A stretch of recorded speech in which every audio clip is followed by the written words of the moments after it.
دوستو، کبھی آپ نے سوچا ہے کہ زمین ہلنے کیوں لگتی ہے؟ پہاڑ ٹوٹ کر زمین پر کیوں گرتے ہیں؟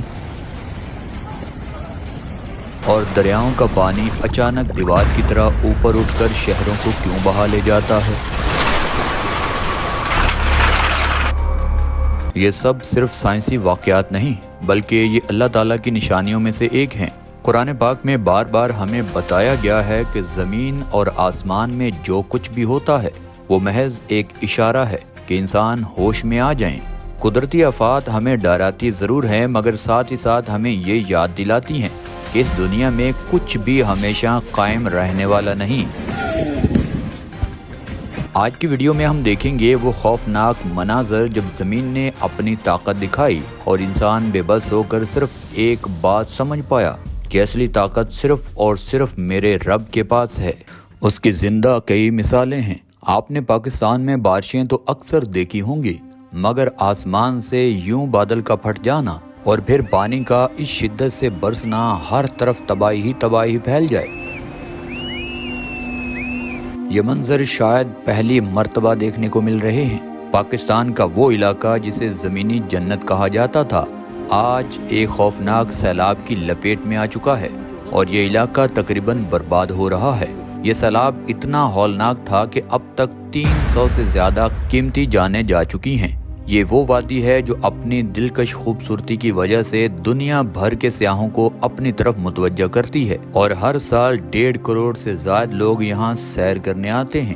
تو دوستو، یہ سیلاب کن کن علاقوں میں آیا، موجودہ صورتحال کیا ہے، اور یہاں کے کلاش لوگ جو اپنی انوکھی تہذیب اور خوبصورتی کی وجہ سے پہچانے جاتے ہیں، ان کی زندگی یہاں پر کیسی ہے؟ تو دوستو، آج ہم بات کر رہے ہیں خیبر پختونخوا کی، جسے KPK کے نام سے سب لوگ جانتے ہیں۔ یہ پاکستان کا ایک بہت ہی حسین اور منفرد صوبہ ہے۔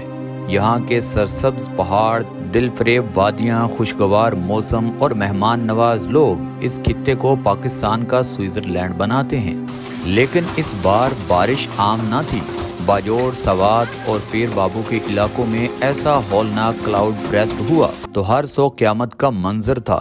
یہ پانی ایک طوفانی ریلے کی شکل میں پہاڑوں، گھروں اور درختوں اور راستوں میں آنے والی ہر چیز کو بہا لے گیا۔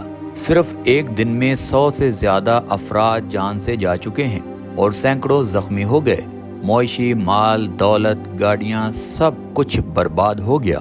اس آفت پر دنیا بھر سے افسوس کے پیغامات موصول ہو رہے ہیں۔ روس کے صدر پیوٹن نے بھی اس پر تعزیتی خط لکھا ہے۔ ترکی، چین، آذربائیجان اور عرب ممالک نے بھی ہمدردی کا اظہار کیا۔ بدقسمتی سے ریسکیو کا ایک پاکستانی جہاز بھی شدید طوفان میں تباہ ہوا اور اس کے اندر موجود پائلٹس اور عملہ شہید ہو گیا۔ حکومت نے ملک بھر میں موبائل فون پر وارننگ پیغامات بھیجنے شروع کر دیے کہ شمالی علاقوں کا سفر ہرگز نہ کریں، کیونکہ جان کو سخت خطرہ ہے۔ یہ وہی خطہ ہے جس کی وادیوں کو دیکھ کر انسان بے ساختہ سبحان اللہ کہنے پر مجبور ہو جاتا تھا، لیکن آج وہی وادیاں پانی کی طغیانی میں ڈوب چکی ہیں۔ اللہ تعالیٰ سے دعا ہے کہ وہ خیبر پختونخوا اور پاکستان کے سب لوگوں کی حفاظت فرمائے اور اپنی رحمت سے اس آفت کو ٹال دے۔ سبھی لوگ کامنٹ سیکشن میں آمین یا رب العالمین ضرور لکھیں۔ دوستو، خیبر پختونخوا کی آبادی تقریباً 4 کروڑ ہے اور رقبہ 1,01,800 مربع کلومیٹر ہے، جو پاکستان کے کل رقبے کا تقریباً 10% بنتا ہے۔ یہاں کی اکثریتی دیہاتوں میں بستی ہے اور زیادہ تر لوگ کھیتی باڑی کرتے ہیں۔ گندم، چاول، کپاس اور خشک میوہ جات یہاں کی خاص پیداوار ہے۔ یہاں مختلف قبائل آباد ہیں۔ پشتون، چترالی، ہندکو زبان پشتو زیادہ تر بولی جاتی ہے اور یہ لوگ بہت محنتی، مہمان نواز لوگ ہیں۔ اب اگر کلاش قبیلے کی بات کریں تو یہ دنیا میں واحد قبیلہ ہے جو پاکستان میں بستا ہے اور اپنے منفرد مذہب اور رسم و رواج کی وجہ سے پہچانا جاتا ہے۔ یہ لوگ سورج، چاند، پہاڑوں اور دریاؤں کو مقدس مانتے ہیں۔ ان کی خواتین رنگ برنگے لباس پہنتی ہیں اور خوبصورت ٹوپیاں سر پر رکھتی ہیں۔ ان کے میلے، رقص اور تہوار دنیا بھر کے سیاحوں کو اپنی طرف کھینچتے ہیں۔ سوات اور کلام کی وادیاں بھی کمال کی حسین ہیں۔ دریا کا شفاف پانی، آبشاریں اور برف پوش پہاڑ دیکھنے والوں کے دل مو لیتے ہیں۔ یہاں کا موسم گرمیوں میں بھی ٹھنڈا رہتا ہے اور سیاحت کے لحاظ سے نہایت مشہور ہے۔ پشاور اس صوبے کا دارالحکومت ہے، جو کہ کاروبار اور تاریخ دونوں کے اعتبار سے پاکستان کا اہم شہر ہے۔ دیگر بڑے شہر مردان، کوہاٹ، نوشیرہ، ایبٹ آباد اور ڈیرہ اسماعیل خان ہیں۔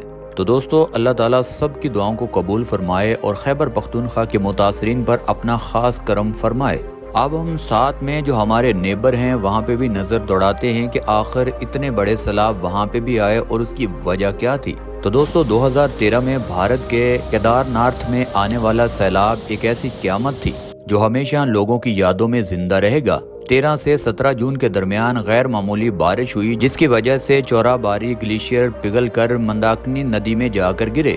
نتیجے میں پانی کی سطح تیزی سے بلند ہوئی اور بہاؤ بے قابو ہو گیا۔ اس سیلاب نے نہ صرف اتراکھنڈ بلکہ ہماچل پردیش اور نیپال کے کچھ حصوں کو بھی تباہ کر دیا۔ زمین کھسکنے، لینڈ سلائیڈنگ کے واقعات ہونے اور ہزاروں جانیں یہاں پر ضائع ہوئیں۔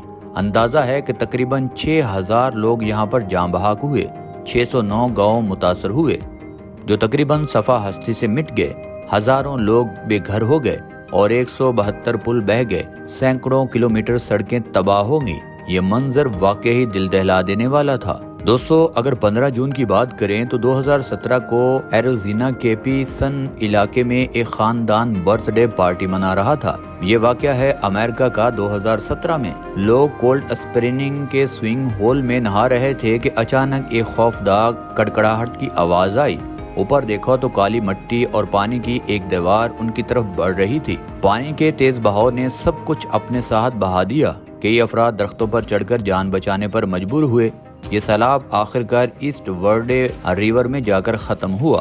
دوستو اگر یمن کے فلیش فلڈ کی بات کریں تو یہ 2020 میں یمن نے اپنی تاریخ کا سب سے ہولناک فلیش فلڈ دیکھا۔ اپریل سے جولائی کے درمیان مسلسل بارشوں اور طوفانوں نے لاکھوں لوگوں کو متاثر کیا۔ صرف عدن شہر میں ہزاروں گھر تباہ ہو گئے، بجلی اور پانی جیسی بنیادی سہولتیں بالکل ختم ہو گئیں۔ تقریباً 5 لاکھ لوگ متاثر ہوئے، 64,000 پہلے ہی بھی گھر تھے، سینکڑوں مویشی بہہ گئے اور سینکڑوں افراد جان سے چلے گئے۔ یہ سیلاب یمن کے لیے ایک بڑا انسانی بحران بن گیا۔ دوستو ایسا ہی ایک فلڈ آسٹریلیا میں 2011 میں آیا۔ 10 جنوری 2011 کو آسٹریلیا کے شہر ٹوموبا میں اچانک طوفانی بارش نے شہر کو ڈبو دیا۔ چند گھنٹوں میں پانی 2 میٹر اونچا ہو گیا اور گھروں، گاڑیوں اور انسانوں کو اپنے ساتھ بہانا شروع کر دیا۔